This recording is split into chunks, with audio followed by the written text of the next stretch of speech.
रात बहुत अंधेरी थी। चांद बादलों के पीछे छुप गया था। एक पुराना गांव था जिसका नाम बरसाना घाटी था। लोग कहते थे वहां रात को चुड़ैलें नाचती हैं और मरे हुए लोग जिंदा हो जाते हैं। गांव के करीब एक पुराना जंगल था जिसे सब खूनी जंगल कहते थे। कोई भी वहां सूरज डूबने के बाद जाने की हिम्मत नहीं करता था।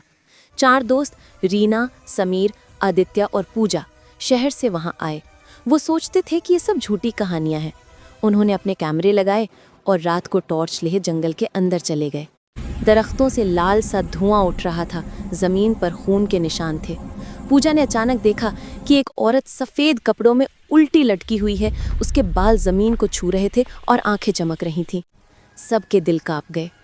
थोड़ी देर बाद जमीन हिलने लगी, मट्टी फट गई और वहां से कई चुड़ैलें निकल आईं। उनकी आंखों में सब्ज आग जल रही थी। वो गोल दायरा बनाकर कुछ मंत्र पढ़ने लगी। रीना जोर से चीखी तो एक चुड़ैल उसके सामने आ गई और बोली, हमारी जमीन पर इंसान नहीं आते, जो आता है वो जिंदा नहीं रहता। फिर जमीन से पुराने मुर्दे निकलने लगे। उनके जिस्म सड़े हुए थे, आंखों से पानी बह रहा था। ये ज़ॉम्बीज़ थे जो चुड़ैलियों के हुक्म पर चल रहे थे। चुड़ैलों ने कहा, इन सब को पकड़ लो, और ज़ॉम्बीज़ ने चारों दोस्तों पर हमला कर दिया। एक एक करके सब गायब हो गए। आखिर में सिर्फ समीर बचा। वो भागकर एक पुराने मंदिर में छुप गया। दीवारों पर लिखा था, जिसने चुड़ैलों का नाम लिया उसकी रूह कभी आज़ाद नहीं होती। बाहर से चुड़ैलों की हंसी सुनाई दे रही थी। जमीन फट गई और लाल आग का तूफान उठा।